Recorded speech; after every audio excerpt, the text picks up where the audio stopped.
Climate and disaster resilience are important aspects to create resilient cities. The United Nations Development Programme, known as UNDP, is an important player on this context. The agency focuses on sustainable development but taking risk reduction into account. They have put it into practice more than 1,200 risk reduction plans in more than 50 countries. We had a talk with Nuri Bermudez, a risk manager officer for UNDP in Ecuador. We wanted to learn a bit from her experience and the work of UNDP. So let's take a look at it.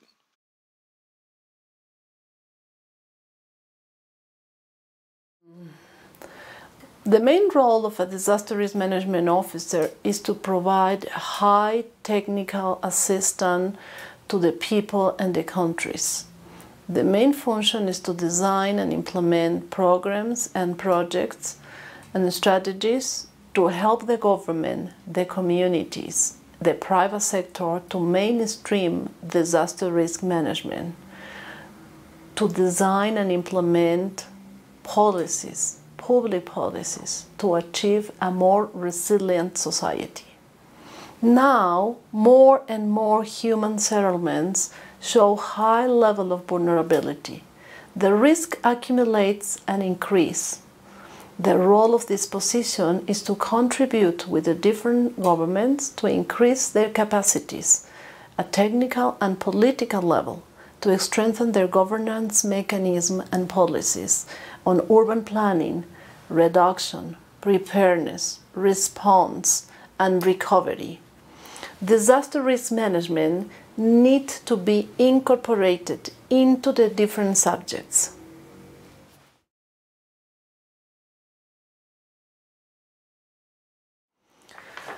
Well, United Nations Development Programme is an UN agency with presence in more than 178 countries all over the world. Many projects, programs, and initiatives are in place to contribute with cities around the world, with governments and people to cope with more resilient societies.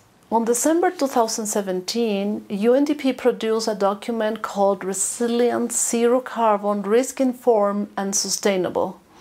This report shows the UNDP's work in climate change, disaster risk reduction, and energy for the period of 2015-2017. This report comprised of 15 country case studies related with climate action, disaster risk reduction, recovery, and sustainable energy. As an example, in Ecuador, UNDP is helping Ecuador to build back better, stronger and more resilient, following the devastating earthquake in 2015. One of our contributions was to work in some urban centers affected by the earthquake. UNDP's efforts fosters entrepreneurship among small and micro enterprises that sustain many of the urban poor. Through the Enmarta initiative, technical assistance is provided for innovation, better business practices, new products, and highest quality and service standards. Over 530 families have recovered their businesses, and another 160 small shops owners have been able to reactivate their micro enterprises. UNDP enables countries and communities to protect and accelerate development gains and deliver progress against the Sustainable Development Goals, SDGs, through efforts to reduce disaster risk, tackle emissions, transition to sustainable energy, and adapt to the impact of climate change.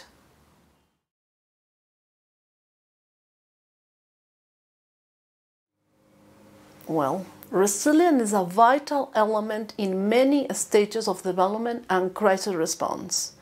To improve resilience capacity of a city, many aspects need to be into consideration, such as economy and society, infrastructure and environment, leadership and governance, and health and well-being. These four aspects can be combined in different types of projects as a preventive measures to ensure sustainable recovery and protect development gains. UNDP defined resilience as a transformative process of strengthening the capacity of individuals, communities, and societies at large to anticipate, prevent, recover, and transform in the face of shocks, stresses, and change. Recovery is a critical state in fostering resilience. It is the time when countries and communities can either return to the status quo, leaving intact the conditions which led to the crisis, or can seize the opportunity to strengthen society's resilience to all hazards, whilst tackling the underlying cause of vulnerability, including poverty, inequality, and fragility. From my point of view, these three elements, poverty, inequality, and fragility, are some of the most difficult aspects to improve resilience.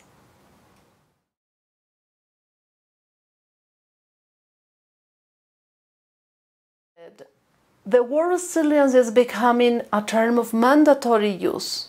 Nowadays, without this word, no speech or publication is considered relevant, but as other words that are gaining notoriety. The abuse of them can be losing real meaning, or it can be converted into a monopoly of specialists and technocrats. We need to work in a holistic approach, understanding deeply the real concept of resilience and sustainability, understanding the territory, the interrelation between the communities, the people, the institutions, the elements, the constructed elements, the infrastructures, and the ecosystems that converge at the same time in the same physical space. Understanding the cause-effect relations of the different systems, the system complexities, show that something in one point can be an effect, and in a different moment can be a cause. Let me explain with an example. The fact of chopping a tree causes deterioration of the capacity of a forest to provide environmental services, such as the capacity to store and release water gradually. This means that in a heavy rain season, it can cause landslides and floods in corresponding basins, as a consequence of which a disaster could happen and generates economic losses and human lives, and over a long period, soil impoverishment and displacement on affected farmers toward the cities. One cause generates different effects.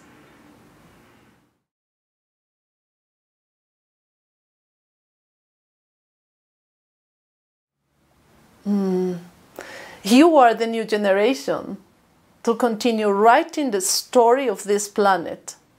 We need to resist and to be resilient.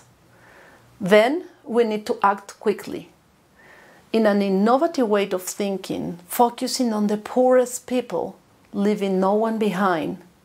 Try to understand deeply the main concepts of resilience and resistance of any kind of problem.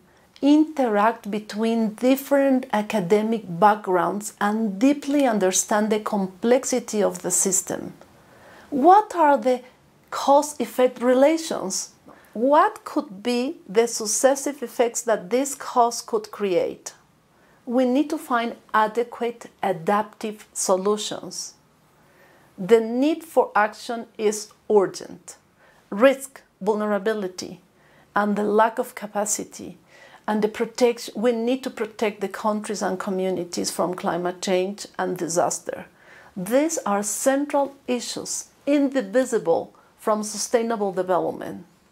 You have an obligation and an opportunity to reconfigure development strategies so that they meet the needs of the present generation without compromising future generation abilities to meet their needs.